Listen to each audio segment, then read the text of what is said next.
안녕하세요. 이준 전사입니다. 새벽 묵상 9번째 시간 창세기 16장 7절에서 14절까지 있는 말씀 제가 읽겠습니다. 여호와의 사자가 광야의 샘물 곁 곧 술길 샘 곁에서 그를 만나 이르되 사레의 여종 하가라 내가 어디서 왔으며 어디로 가느냐. 그가 이르되 나는 내 여주인 사레를 피하여 도망하나이다. 여호와의 사자가 그에게 이르되 내 여주인에게로 돌아가서 그 수하에 복종하라. 여호와의 사자가 또 그에게 이르되 내가 내 씨를 크게 번성하여 그 수가 많아 셀 수 없게 하리라. 여호와의 사자가 또 그에게 이르되 내가 임신하였은즉 아들을 낳으리니 그 이름을 이스마엘이라 하라. 이는 여호와께서 내 고통을 들으셨음이니라. 그가 사람 중에 들나귀같이 되리니 그의 손이 모든 사람을 치겠고 모든 사람의 손이 그를 칠지며 그가 모든 형제와 대항해서 살리라 하니라. 하갈이 자기에게 이르신 여호와의 이름을 나를 살피시는 하나님이라 하였으니 이는 내가 어떻게 여기서 나를 살피시는 하나님을 배웠는고 함이라.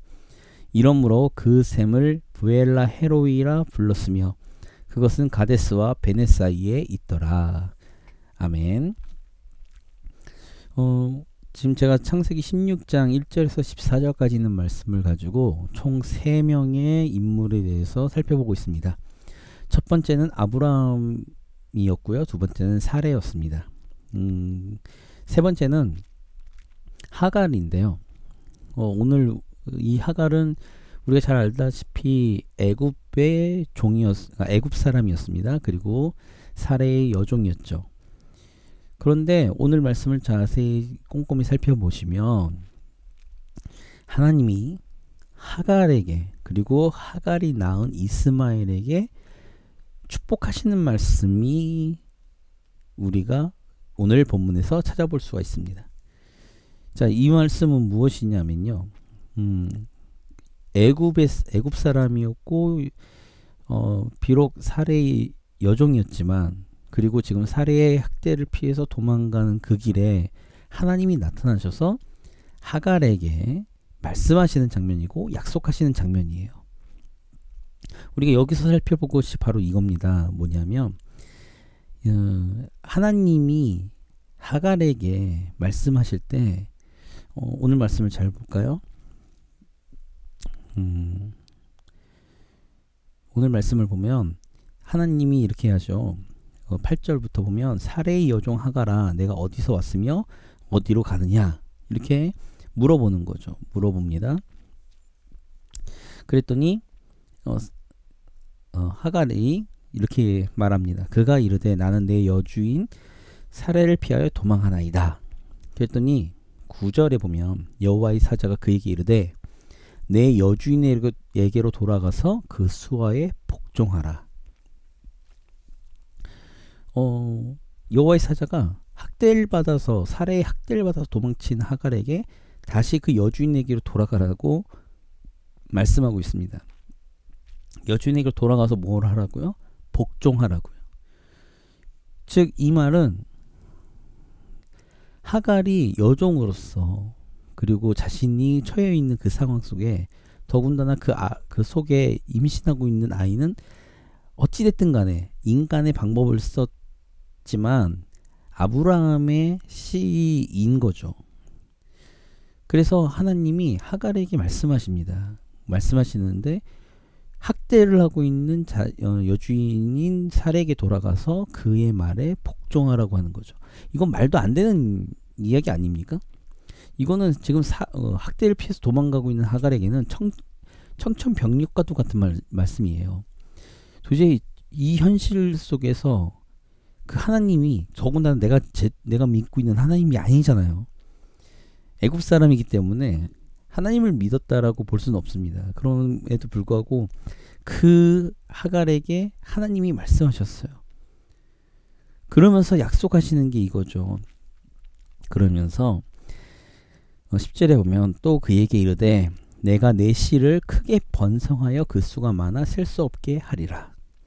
자, 여기서 보면 내 씨라고 표현하고 있죠. 내 씨. 여기서 씨는 사실 아브라함의 씨인 거잖아요. 근데 하갈에게 말씀하실 때 이스마엘은 아브라함의 씨라는 표현이 아니라 하갈의 씨라는 표현을 쓰는 거죠.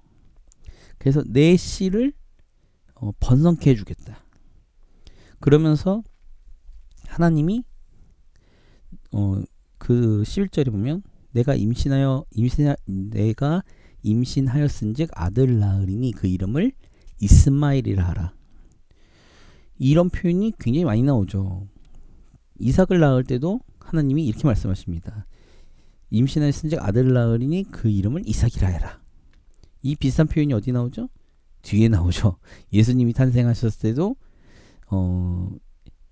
이름을 예수라 하라. 뭐 이렇게 이야기를 한 것처럼 아무튼 이런 표현들이 쭉 잘 나옵니다.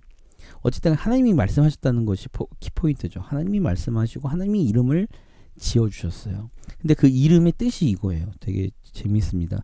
우리는 이스마엘에 대해서 오해를 하고 있는데 이스마엘이 어떤 하나님이 저주를 받은 사람처럼 이야기하지만 아닙니다. 오히려 하나님이 축복을 받은 사람이에요. 보시면 13절에 보면 이렇게 하는 거죠. 13절 아니죠. 죄송해요. 11절의 후반부를 보면 그 이름을 이스마엘이라 하라. 이는 여호와께서 내 고통을 들으셨음이니라.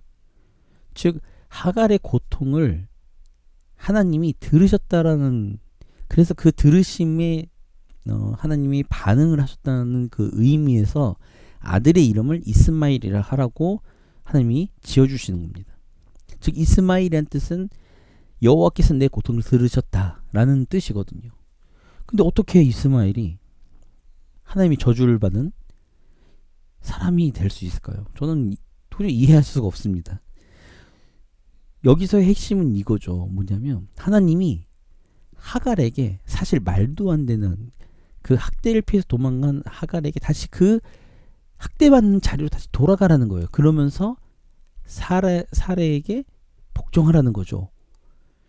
이 말도 안 되는 하나님의 말씀, 하나님이 명령하신 이 말씀을 지키면 이런 너의 시인, 내 시인 이스마엘을 축복하겠다. 말씀 보면 번성하게 해주겠다라고 말씀하시는 거죠. 그러니까 여기서의 핵심이 이거죠. 사실은 이스마엘에게 포커스를 두는 것이 아니라 하갈에게 포커스를 두셔야 되는 거죠.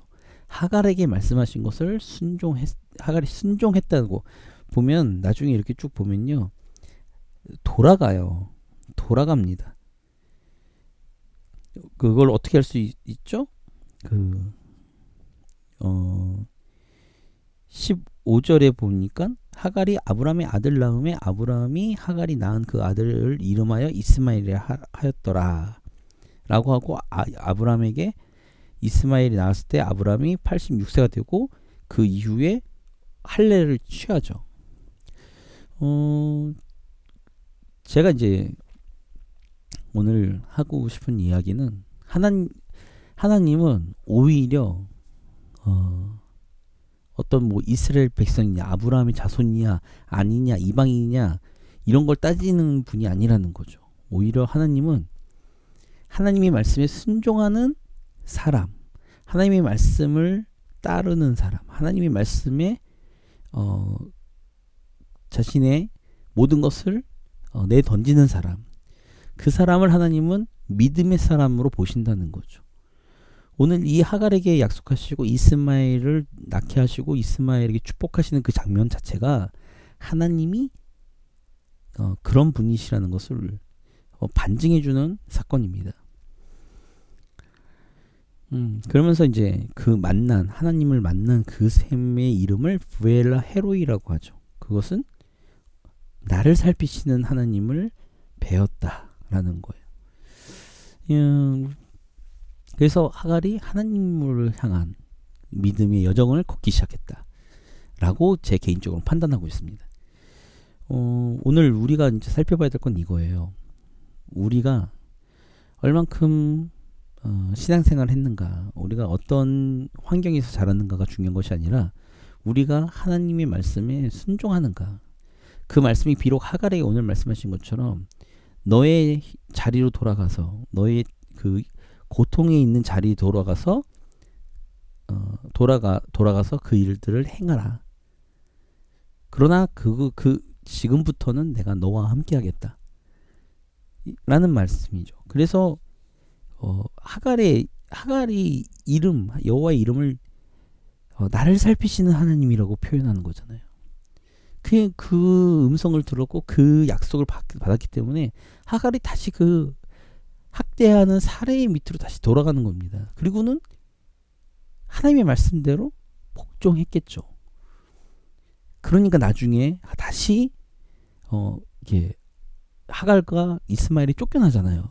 쫓겨날 때도 동일하게 하나님이 말씀하시는 거예요. 그리고는 약속을 하시죠.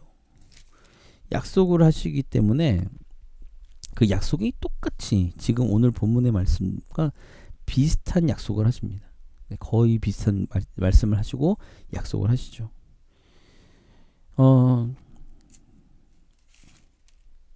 그래서 우리가 오늘 봐야 될 거는 하나님의 관점에서의 믿음이란 무엇인가, 우리가 그걸 다시 살펴봐야 되고, 비록 우리가 고통 속에 있는 고통 가운데 있다 할지라도 우리가 나를 살피시는 하나님을 의지해서 우리가 그 고통의 현장, 어려움의 현장 속에 우리가 믿음으로 굳건하게 그 현실을 돌파해 나간다면 하나님이 우리와 함께 하셔서 그 일들을 뛰어넘는 그러한 하나님의 역사를, 하나님의 축복을 우리 가운데 허락해 줄 것을 저는 믿습니다. 현실이 좀 어렵고 힘드시더라 하더라도 오늘 이 말씀을 의지해서 부엘라 헤로이, 나를 살피시는 하나님, 그 하나님을 의지해서 오늘도 승리하시기를 주님의 이름으로 기도합니다.